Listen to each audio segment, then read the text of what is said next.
నమస్తే. నా ప్రభాత కమలంకు స్వాగతం. దేశం నలుమూలల నుంచి వచ్చి ఎందరో హైదరాబాదులో స్థిరపడ్డారు. వారి వారి సాంప్రదాయాలను పాటిస్తూ స్నేహపూరిత వాతావరణంలో వారి పండుగలను చేసుకుంటూ ఉంటారు. అలా వివిధ సంస్కృతుల సమ్మేళన సమాహారం మన హైదరాబాద్. అలాంటిదే సిద్దంబర్ బజార్ ఉస్మానియా ఆసుపత్రి వెనుకవైపు ఉన్న ఫీల్ఖానా. నేను 50 సంవత్సరాలుగా హైదరాబాదులో ఉన్న దాని గురించి నాకు తెలియదు. అసలు ఆ పేరు కూడా ఎప్పుడూ వినలేదు. ప్రఖ్యాత రచయిత్రి శ్రీమతి నళిని ఎర్రా గారు ఫేస్బుక్లో మా ఫీల్ఖానా అంటూ అక్కడి కబుర్లు చెప్తుంటేనే తెలిసింది. అలా ఈ మధ్య మా ఫీల్ఖానా మామిడి పండ్ల పండుగ అని రాస్తే అది నాకు చాలా ఆసక్తిగా అనిపించి వారి పర్మిషన్తో మీకు వినిపిస్తున్నాను. పదండి ఫీల్ఖానాలోని మామిడి పండ్ల పండగకు. మామిడి పండ్ల పండగ రచన నళిని ఎర్ర. మా ఫీల్ఖానాలో వైశ్యులు వైనంగా చేసుకునే మరో పండగ ఈ మామిడి పండ్ల పండగ. ఇదేం పండగ అని ఆశ్చర్యపోతున్నారా? సరదాలు సంబరాలు చేసుకోవటం, ఏదో ఒక రకంగా బంధుమిత్రులను కలుసుకోవటం మా ఫీల్ఖానా వారికి ఇష్టం. అందులో మా ఫీల్ఖానా వైశ్యులు ఇలాంటప్పుడు ఏ ఒక్క అవకాశాన్ని వదులుకోరు. ప్రతి పండు ఆయా సీజన్లో వచ్చేదే అయినా మామిడి పండుకు ప్రత్యేకత ఉంది కదా. అందుకే అంత ప్రత్యేకంగా చేసుకునేదే ఈ పండగ. మా ఫీల్ఖానాలో కొత్తగా పెళ్ళైన పిల్లలున్న ఇంట్లో వారు ఇది చాలా ఘనంగా చేస్తారు.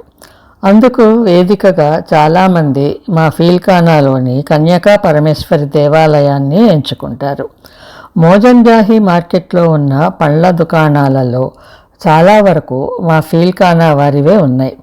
అందుకే మంచి మామిడి పండ్లు రాగానే మా ఫీల్ఖానా వారికి తెలిసిపోతుంది. బుట్టలతో తెచ్చుకుంటాం.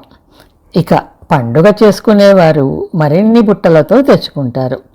అలా వారికి పండ్లు దొరకగానే వియ్యాల వారికి, వారి బంధువులకు సాయంత్రం పలహారాలకు రమ్మని కబురు పెడతారు. తమ బంధుగణాన్ని కూడా పిలుచుకుంటారు.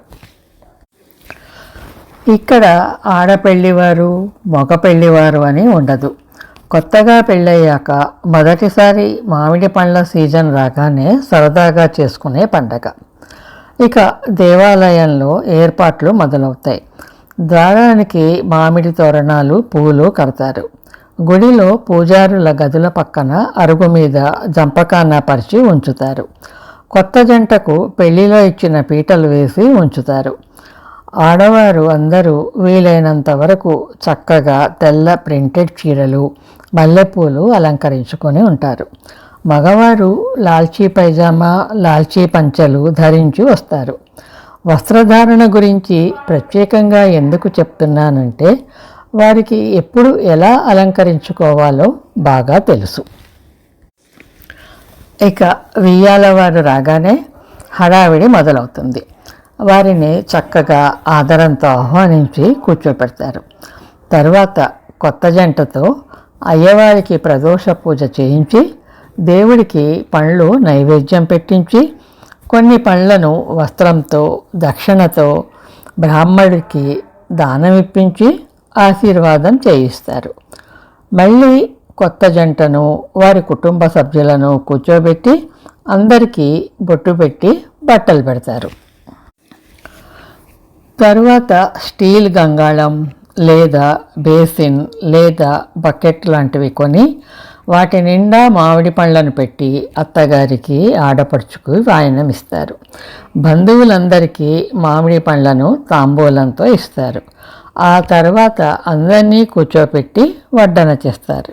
ఇష్టమైన వారు కొందరు అందరికీ కొత్త కంచాలు, చిన్న కటోరాలు కొంటారు. లేదంటే మరికొందరు ఆకులో వడ్డించి కటోరాలు పెడతారు.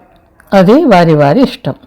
ఇక పలహారాల పండుగలో అప్పుడే అక్కడే చేసిన వేడి వేడి పూరీలు, మామిడి పళ్ళ పానకం, బజ్జీలు. అంతే. తిన్నవారికి తిన్నంత కేవలం పూరి పానకంతో మాత్రమే చేసుకునే పండగ ఇది. కొత్త పెళ్లి వారే కాదు, ప్రతి సంవత్సరం ప్రతి ఇంట్లో అందరూ తమ వియ్యాల వారిని, ఆడపడుచులను పిలిచి ఈ పండగ చేసుకుంటారు. మాకు కూడా అలవాటైంది. సరదాగా పిలిచి పండ్లను, బట్టలను పెడతాం. అదండి సరదా సరదా మామిడి పండ్ల పండగ అంటున్నారు నళిని ఎర్రాగారు. నాకైతే ఈ పండుగ గురించి తెలియదు, కానీ మామిడి పళ్ళు, మల్లెపూలు రాగానే మొదటిసారి కొన్నది మా అత్తగారికి, మా అమ్మకు ఇచ్చి వారి కాళ్లకు దండం పెట్టేదాన్ని. అలా ఎందుకు చేసేదాన్నో నాకు తెలీదు. ఈ పండుగ గురించి వినగానే భలే సరదాగా అనిపించింది. మనము అంత భారీ ఎత్తున బట్టలు, కంచాలు అని చేయకపోయినా సరదాగా కుటుంబ సభ్యులతోనూ స్నేహితులతోనూ చేసుకుంటే బాగుంటుంది కదూ. రోజువారీ పనులతో అలసిపోయిన మనకు అప్పుడప్పుడు ఇలాంటి గెట్ టుగెదర్లు చేసుకొని ఎంజాయ్ చేయటానికి ఇదో అవకాశం కదా. ఏమంటారు? ఇంకెందుకు ఆలస్యం, ఈరోజే పార్టీకి ప్లాన్ చేయండి. నన్ను పిలవటం మర్చిపోకండి.